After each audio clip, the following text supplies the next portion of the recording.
나는 워낙 내성적이었기에 점점 심해져만 가는 병을 가능한 아내에게도 숨겼고, 점점 늘어나는 가계빚을 보고만 있을 수가 없어 직장을 구하고자 이곳저곳 기웃거려 보았지만 귀가 들리지 않아 직장 생활을 할 수가 없는 처지였다. 그러던 어느 날 갑자기 발이 마비되는 것이 느껴지면서 아파서 걸을 수조차 없게 되었다.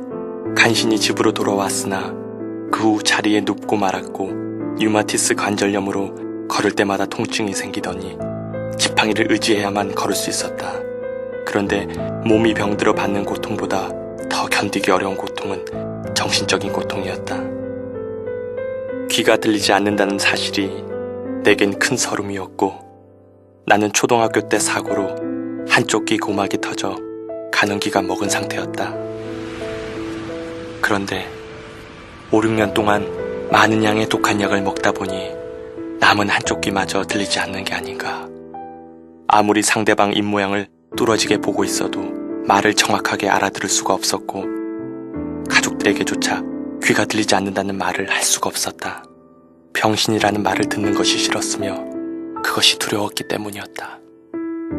결국 상대의 말이 들리지 않아 엉뚱한 대답을 하거나 대답을 하지 못할 때는 수치심과 열등감으로 얼굴이 붉어졌다. 아내는 궁색한 살림 속에 병수발과 이자를 감당하기도 벅찼다. 싼 사글세 빵을 선전하다가 그렇게 흘러 금호동 산동네로 이사가게 되었는데, 그곳은 문을 열고 나가면 멀리 한강이 보이는 블록집이었다. 아내는 궁색한 살림 속에서도 내 병을 고쳐보고자 동분서주하는 사이에 가계빚은 눈덩이처럼 늘어나 있었다. 급하면 달러돈, 일수돈을 사용했으며 쪼들릴 때면 친정에 가서 돈을 빌려와 밀린 이자를 갚고 내 약값에 보탰다. 결혼하자마자 신혼의 단꿈도 느낄 겨를도 없이 생계를 책임지는 가장이 되어야 했고, 생계를 도맡아 꾸려나가는 사이 아내는 지쳐 있었다. 원래 착하고 고왔던 아내의 마음은 거칠어만 갔다. 5, 6년이 넘도록 사랑하는 남편이 치료받기를 애태우며 뒷바라지했건만 점점 병세가 깊어가는 모습을 보면서 아내의 절망감은 극에 달했는지 무언가 마음에 맞지 않으면 화를 내고 보따리를 싸들고는 친정으로 달려가곤 했다. 사랑도 다 필요 없어요.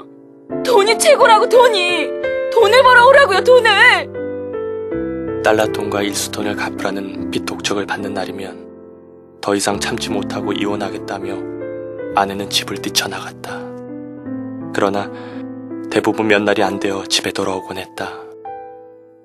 어느 날 처형의 도움으로 아내는 금호동 시장에 조그만 분식집을 냈는데 음식 솜씨가 좋아 가게에는 손님들로 넘쳐났다.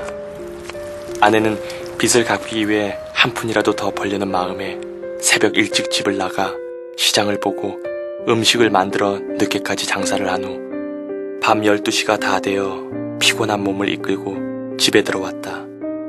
그러나 집에 와봐야 누워있는 남편을 보며 내일의 희망은 존재하지 않았기에 조그만 일에도 짜증을 냈다. 아내가 가게를 차리면서 첫째 딸 미영이는 내가 어렵게 키우고 있었고, 둘째 딸 미경이는 형님 댁에 맡겨져 할머니가 키우셨다. 어쩌면 그리 애비 모습을 쏙 빼어 닮았을까.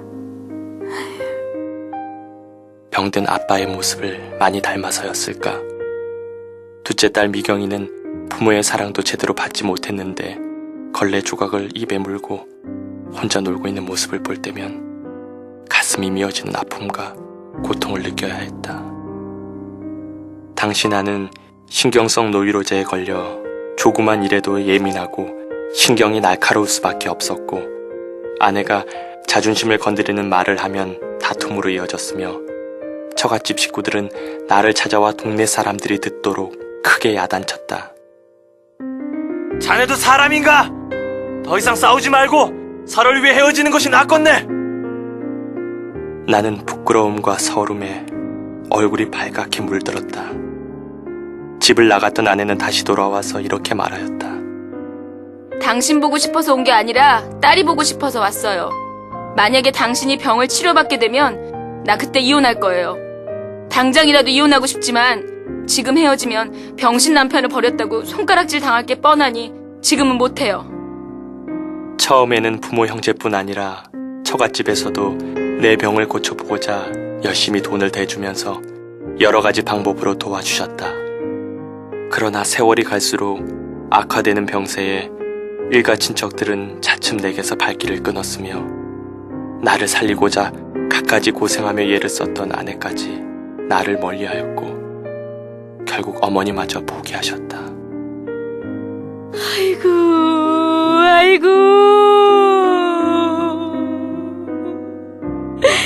내가 시골에서 그렇게 고생하면서 대학까지 보냈건만. 아휴, 빨리 죽어다오. 너 빨리 죽는 것이 효도하는 길이다. 아휴. 오죽하면 가장 사랑하던 막내 아들에게 빨리 죽는 것이 효도하는 것이라고 통곡하는 것일까? 모두가 나를 외면하고 버릴지라도 날 낳아주신 내 어머니만은 절대로 나를 버리지 않으리라 생각했는데 그런 어머니마저 결국 날 외면하신 것이다. 참으로 인간의 사랑이란 자기 유익에 맞지 아니하면 변질되고 마는 사랑이라는 것을 철저히 깨우치게 되었다.